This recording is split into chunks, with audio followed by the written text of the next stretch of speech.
কেমন এসে এসে চলে যায়, কোন প্রাণে ফিরেও না চায়।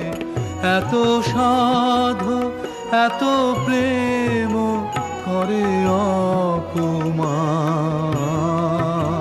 দেখাতে পারেনি কেন প্রাণ।